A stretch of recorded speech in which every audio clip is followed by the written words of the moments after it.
Hello दोस्तों, एक बार फिर स्वागत है आपका यूनिक एस एकेडमी बाय गुलफाम अली राजी में। करंट अफेयर्स की सीरीज़ है और कोशिश की गई है कि फ्यूचर के जो एग्ज़ाम्स हैं उनमें ज़्यादा से ज़्यादा डाटा करंट का आपको यहाँ से मिल जाए। तो इस सीरीज़ की ये पहली वीडियो है।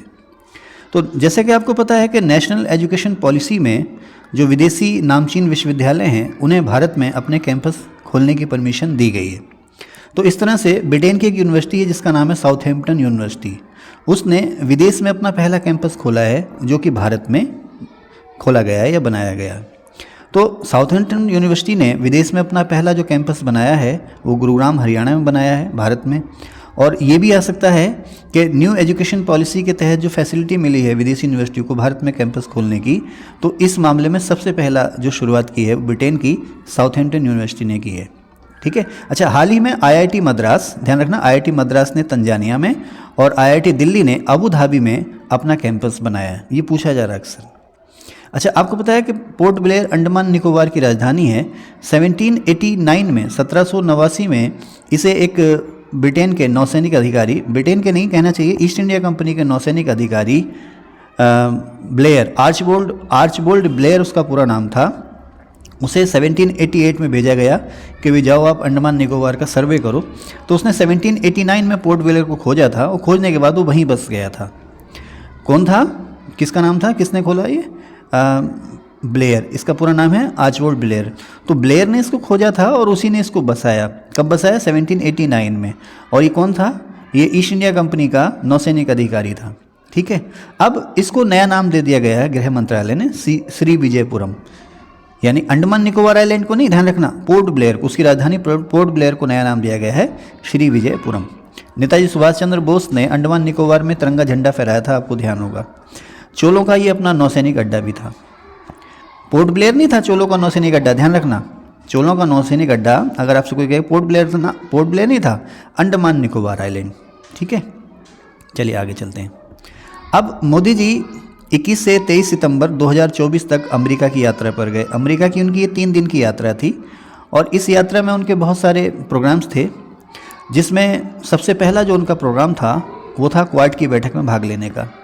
क्वाड की फुल फॉर्म अक्सर पूछी जाती है, क्वाड्रिलेटरल सिक्योरिटी डायलॉग। अब क्वाड का ये 6ठा शिखर सम्मेलन था जिसके लिए मोदी जी अमेरिका गए। अमेरिका में मोदी जी के बहुत सारे प्रोग्राम थे। 21 से 23 सितंबर तक 3 दिन की उन्होंने यात्रा की अमेरिका में। 21 सितंबर को उनके कार्यक्रम की शुरुआत हुई और मज़े की बात यह है 21 सितंबर को सुबह भारत से निकले और शाम को वहाँ पहुँचे। और कहाँ पर पहुँचे? अमेरिकी राष्ट्रपति जो बिडेन, इस समय भी हैं, अब तो खैर ट्रंप होने वाले हैं। अमेरिकी राष्ट्रपति जो बिडेन का होम टाउन है बिलमिंगटन, होम टाउन। ये बिलमिंगटन जो है वहाँ की डेलावेयर काउंटी में है। डेलावेयर अमेरिकी राष्ट्रपति का होम टाउन है बिलमिंगटन। कहाँ, कौन सी काउंटी में? यूएसए में डेलावेयर काउंटी में। तो इस बिलमिंगटन में क्वाड का शिखर सम्मेलन होना था। क्वाड का ये जो शिखर सम्मेलन है ये 6ठा शिखर सम्मेलन था जिसमें मोदी जी ने भी पार्टिसिपेट किया। कब? 21 सितंबर को। एक्चुअली ये सम्मेलन भारत में होना था, लेकिन अमेरिकी राष्ट्रपति के विशेष अनुरोध पर ये सम्मेलन अमेरिका में किया गया, ऐसे समय में जब वहाँ पर यूएनओ जनरल असेंबली की मीटिंग भी होनी थी। तो खैर, अब नेक्स्ट यानी कि 7वां सम्मेलन जो होगा क्वाड का, जब भी होगा वो भारत में होगा। इसमें मोदी जी के अलावा अगर हम नेशन हिट की बात करें तो जो बिडेन की तो मेज़बानी में था ये, इसके अलावा फूमियो किशिदा जो जापान के प्रधानमंत्री हैं वो, और एंथनी एल्बनीज़ जो कि ऑस्ट्रेलिया के प्रधानमंत्री हैं, उन्होंने भी इसमें पार्टिसिपेट किया। अच्छा, ये जो सेमिनार है या क्वाड का जो शिखर सम्मेलन है सबसे ज़्यादा चर्चा में रहा कैंसर मूनशॉट मिशन के लिए। अब ये कैंसर मूनशॉट मिशन क्या है? जैसे कि आपने देखा होगा ना ईसा, इंटरनेशनल सोलर अलायंस, तो उसमें हम क्या कर रहे हैं, सोलर एनर्जी को बढ़ावा देने के लिए आपस में तालमेल करेंगे, फंडिंग करेंगे। तो उसी तरह से दुनिया में कैंसर के खात्मे के लिए क्वाड ने एक पहल की है कि हम लोग आपस में कलेक्शन करेंगे, पैसा जुटाएंगे और कैंसर से निपटने के लिए, कैंसर की खोज, कैंसर की वजह, कैंसर का निदान किस तरह से हो, कैंसर से निपटने के लिए जो भी इंफ्रास्ट्रक्चर हो उस सब को हम बेहतर तरीके से बनाएंगे और आगे जाके इसमें और एडवांसमेंट या इनोवेशन हम करेंगे मिलजुल करके। कौन करेंगे? क्वाड के देश। तो भारत भी अपनी ओर से इसमें $75 लाख का योगदान देगा। अच्छा, इस मिशन से या कैंसर से लड़ाई के लिए क्वाड का जो कैंसर मूनशॉट मिशन है, इससे संबंधित जो भी इंफ्रास्ट्रक्चर बनेगा वो भारत में बनेगा। ठीक है ना, कहाँ बनेगा? भारत में बनेगा। सभी देशों के सहयोग से भारत में बनेगा ये। ठीक है, तो आप लोग ध्यान रखना कैंसर मूनशॉट मिशन क्या है। इसी में क्वाड की इसी छठी बैठक में एक नया नाम आया, मैत्री, maritime initiative for training in the Indo Pacific. अच्छा, आपको पता है कि क्वाड का मुख्य मकसद क्या है? चीन सीमा से लगता हुआ प्रशांत महासागर का जो एरिया है, जिसे हम कहते हैं दक्षिणी चीन सागर, जिसमें बहुत सारे देश हैं, Japan, Philippines, Korea, Taiwan, Brunei, बहुत सारे देश हैं, जिसे हम कहते हैं दक्षिणी चीन सागर। और इसी दक्षिणी चीन सागर से थोड़ा सा आप नीचे चले आओ तो उस क्षेत्र को हम कहते हैं हिंद प्रशांत क्षेत्र।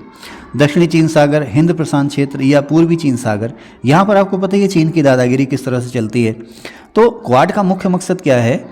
दक्षिणी चीन सागर में या हिंद प्रशांत क्षेत्र में समुद्र जो है वो सभी के लिए खुला रहे, समुद्र में किसी भी तरह की चौधराहट, किसी भी तरह की दादागिरी, खास करके चीन जैसे देशों की ना हो। अच्छा, इसके घोषणा में, क्वाड के मकसद में कभी भी चीन का नाम हम लोग लेते नहीं हैं। हम सिर्फ ये कहते हैं कि दक्षिणी चीन सागर या हिंद प्रशांत क्षेत्र जो है वो सभी के लिए खुला रहे, तो इसमें सभी को आवागमन की फ्री, निडर और निःशुल्क सहायता या सुविधा मिलती रहे। ध्यान रखना, चीन का नाम नहीं लेते हैं, लेकिन लक्ष्य जो है वो चीन ही है, क्योंकि दक्षिणी चीन सागर में दादागिरी कौन दिखा रहा है? चीन दिखा रहा है। तो अब यहाँ पर एक नया शब्द आया है, मैत्री, maritime initiative for training in the Indo Pacific. ठीक है, अब इसका मकसद क्या है कि जो हिंद प्रशांत क्षेत्र है या दक्षिणी चीन सागर है, उसमें जितने भी देश हैं उन सभी देशों की नेवी को, यानी कि नौसेना को, मैं लिखा ना, हिंद प्रशांत, दक्षिणी चीन सागर, पूर्वी चीन सागर देशों की नेवी को क्वाड द्वारा ट्रेनिंग दी जाएगी कि यार वो अपना काम जो है, सुरक्षा का जो काम है वो बेहतर तरीके से कर सकें।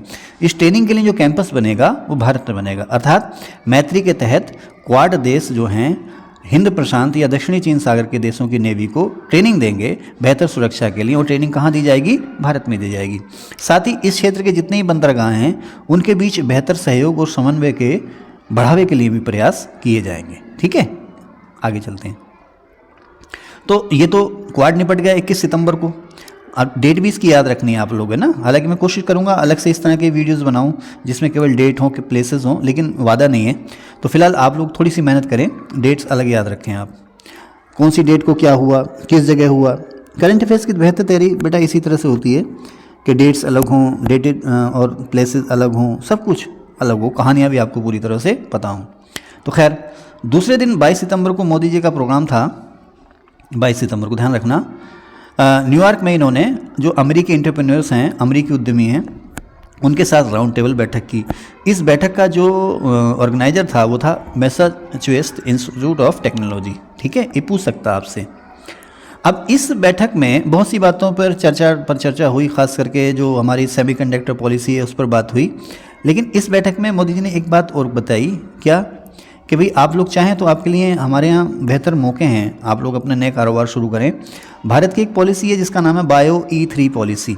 इस बायो E3 पॉलिसी में हम क्या कर रहे हैं, हमारी कोशिश ये है कि हम बायोटेक्नोलॉजी के क्षेत्र में भारत को दुनिया में सबसे अग्रणी बनाएंगे। अब इससे संबंधित जितने ही प्रयास हैं हमारे बायोटेक के मामले में, भारत जो है दुनिया में सबसे आगे निकल जाए, इस पॉलिसी को हमने नाम दिया है बायो E3 पॉलिसी। ठीक है, तो जो हमने यहाँ पर बैठक की न्यूयॉर्क में अमेरिकी उद्यमियों के साथ, उसमें मोदी जी ने इस पॉलिसी की भी खास चर्चा की थी। ठीक है, अच्छा, इसी दिन 22 सितंबर को ही मोदी जी जब भी अमेरिका जाते हैं या जिस देश में भी जाते हैं, आपको पता ही है, भारतीय समुदाय के लोगों से ज़रूर मिलते हैं। तो करीब 19-20 हज़ार भारतीय समुदाय के लोग थे जिनके सामने मोदी जी ने भाषण दिया न्यूयॉर्क में। न्यूयॉर्क में कहाँ? नसाउ कॉलेजियम में। ध्यान रखना, न्यूयॉर्क में नसाउ कॉलेजियम में मोदी जी ने 22 सितंबर को भारतीय समुदाय के लोगों को भाषण दिया। अच्छा, इस भाषण की टैगलाइन क्या थी? Modi and US progress together. ठीक है, इसी सम्मेलन में इसी भाषण में मोदी जी ने प्रवासी भारतीयों को कहा था राष्ट्रदूत। ठीक है ना, प्रवासी भारतीयों को कहा इस सम्मेलन में मोदी जी ने राष्ट्रदूत। ओके, आगे चलते हैं। इसी जो आपको नसाओं में जो भारतीय समुदाय के लोगों के साथ मोदी जी ने डिस्कशन किया है, इसमें मोदी जी ने घोषणा की कि भारत अमेरिका में 2 नए वाणिज्यिक दूतावास खोलेगा, एक कहाँ पर? लॉस एंजल्स में और दूसरा बोस्टन में। ठीक है, नेक्स्ट चलते हैं। अगले दिन 23 सितंबर को मोदी जी का कार्यक्रम था यूएनओ की जनरल असेंबली में। यूएनओ की जनरल असेंबली में मोदी जी ने करीब 5 मिनट भाषण दिया। ठीक है, अच्छा, ये भाषण किस मौके पर था? यूएनओ ने एक बैठक रखी थी, उस बैठक की टैगलाइन थी यूएनओ का भविष्य के लिए शिखर सम्मेलन। यूएनओ का भविष्य के लिए शिखर सम्मेलन, फ्यूचर फॉर समिट इसको नाम दिया जा रहा है। इसमें जितने भी यूएनओ के भागीदार हैं उन्होंने एक पैक्ट पर हस्ताक्षर किए जिसका नाम था पैक्ट फॉर फ्यूचर। अच्छा, बिल्मिंगटन में ही अमेरिका जब मोदी जी गए 21 सितंबर को, सबसे पहले बिल्मिंगटन में जाकर ही उतरे थे।